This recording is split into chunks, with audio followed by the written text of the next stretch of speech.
সার্বজনীন পেনশনের প্রত্যয় স্কিম সেটা বাতিলের দাবিতে অষ্টম দিনের মতন আন্দোলন করেছেন পাবলিক বিশ্ববিদ্যালয়ের শিক্ষকরাও এবং এরই অংশ হিসেবে সকাল 11:30টার দিকে ঢাকা বিশ্ববিদ্যালয়ের ক্যাম্পাসে মিছিলও বের করেন তারা।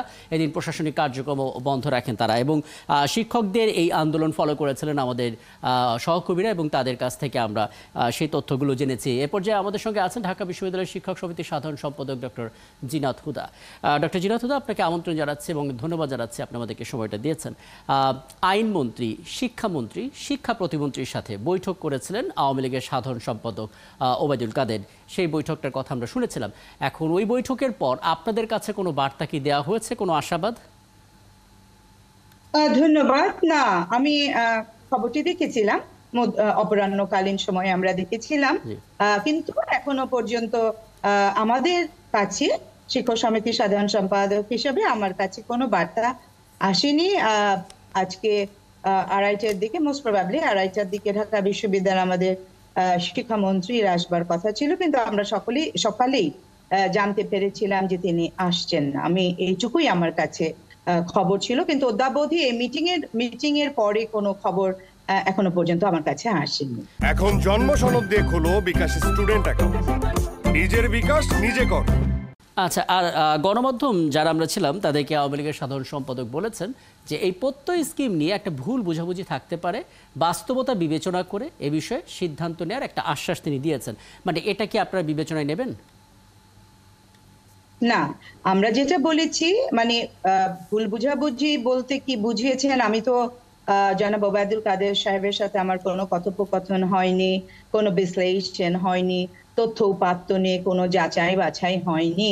আমি সেটা বলতে পারছি না উনি কিভাবে বিষয়টিকে দেখেছেন। তবে আমরা যে যাচাই বাছাই করেছি, আমাদের যে অর্থনীতিবিদেরা আছেন, বিজনেস স্কুলের যে শিক্ষকেরা আছেন, এবং আমরা যারা এতগুলো 35টি বিশ্ববিদ্যালয়ের এত শিক্ষকেরা আছে, সবাই কিন্তু চুলচেরা বিশ্লেষণ করে দেখিয়েছেন যে এটি সম্পূর্ণভাবে বৈষম্যমূলক। এটিকে গ্রহণ করবার কোনো জায়গা আমাদের নেই। ইতিমধ্যে ঢাকা বিশ্ববিদ্যালয়ের শিক্ষক সমিতি এটিকে প্রত্যাখ্যান করেছে, অন্যান্য বিশ্ববিদ্যালয়ের শিক্ষক সমিতি বা শিক্ষক সমাজ প্রত্যাখ্যান করেছে, এবং ঢাকা বিশ্ববিদ্যালয়ের সেনেট অধিবেশনও আমরা কিন্তু এটা প্রত্যাখ্যান করেছি। এটি চুলচেরা বিশ্লেষণ, তথ্য উপাত্ত, যেটি বিরাজমান পেনশন ব্যবস্থা আছে এবং নতুন যে ইমপ্লিমেন্টেড হতে যাচ্ছে তার সাথে চুলচেরা কম্পারিজন, বৈশ্বিক অবস্থা, সামাজিক সূচক, অর্থনৈতিক সূচক, সমস্ত কিছু বিশ্লেষণ করি, কিন্তু শেষ পর্যন্ত আমরা এমন একটি কঠোর সিদ্ধান্তে উপনীত হয়েছি। বুঝতে পারছি। এবং আপনারা যেহেতু শিক্ষক এবং আপনাদের কাছ থেকে আসলে পরবর্তী প্রজন্মের শিক্ষার্থীরা গড়ে উঠবে, কাজে আপনাদের জায়গা থেকে নিশ্চয়ই আপনারা সেই দায়িত্ব নিয়েই কাজগুলো করছেন। একটা বিষয় কি বলতে পারেন, মানে এই প্রত্যয় স্কিমটা যখন তৈরি করা হয় বা সর্বজনীন পেনশন স্কিমটা তৈরি করা হয়, এখানে নানামুখী অর্থনৈতিক বিশ্লেষণের প্রয়োজন ছিল। আপনাদের শিক্ষক যারা আছেন তাদের সম্পৃক্ততা এখানে ছিল কিনা, তাদের মতামতটা নেওয়া হয়েছিল কিনা, এটা একটা বিষয়। পাশাপাশি একটু বলবেন, আসলে টানা 8 দিন ধরে আপনারা আন্দোলনে আছেন এবং আজও প্রশাসনিক কার্যক্রম বন্ধ, ক্লাস পরীক্ষা বন্ধ, শিক্ষার্থীরাও রয়েছে তাদের আন্দোলন নিয়ে মাঠে, সব মিলে একটা সেশন জট তৈরি হওয়ার সম্ভাবনা থাকতে পারে, সেটা নিয়েও বা কোনো পরিকল্পনা আপনাদের আছে কিনা, দুটো একত্রে? জি, দেখুন, এত বড় একটি পরিবর্তন, এটি তো একটা ট্রিমেন্ডাস চেঞ্জ, মানে একেবারেই ফান্ডামেন্টাল একটা চেঞ্জ। তো শুরুতে আপনারা নিশ্চয়ই জ্ঞাত আছেন, 2022 সালের 17 আগস্ট যখন মাননীয় প্রধানমন্ত্রী তার বক্তব্যে 4টি স্কিম নিয়ে আসেন, তিনি কিন্তু স্পষ্ট করেছিলেন যে যারা চাকরিজীবী আছে, যারা পেনশনের অধীনে আছে, তাদের জন্য এটি নয়, এটি সুবিধা বঞ্চিতদের জন্য, এটা অবহেলিতের জন্য। এবং আপনি যদি খোঁজ রাখেন দেখবেন গতকাল খুব সম্ভবত আওয়ামী যুব মহিলা লীগের অনুষ্ঠানে মাননীয় প্রধানমন্ত্রী এই কথাটি আবার রিপিট করেছেন যে এটি সুবিধা বঞ্চিতর জন্য। এই পর্যন্ত কিন্তু এটি খুব ওয়েল অ্যাকসেপ্টেড ছিল, কিন্তু অল অফ আ সাডেন, যে কথাটি আমি বারবার বলছি, 2024-এর 13ই মার্চ আমি বলবো একেবারে চুপিসারে রাতের অন্ধকারের মতোই এই প্রজ্ঞাপনটি জারি করা হলো স্বশাসিত, স্বায়ত্তশাসিত, রাষ্ট্রায়ত্ত ব্যাংকে বা বীমায় যারা কর্মরত আছেন তাদের জন্য।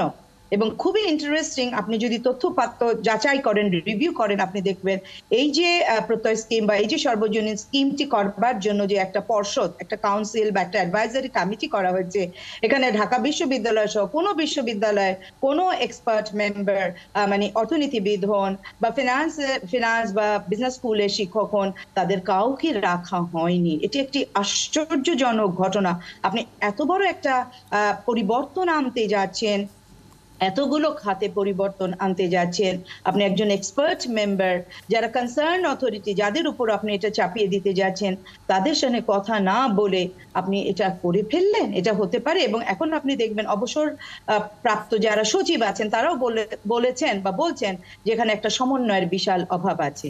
আর ক্ষতিপূরণের কথা বলছেন, নিশ্চয়ই আমরা তো বারবার বলছি যে হাজার হাজার ছাত্রের ভবিষ্যৎ অনিশ্চিত। এখন 35 নয়, 40টি বিশ্ববিদ্যালয় অচল অবস্থায় চলে গেছে।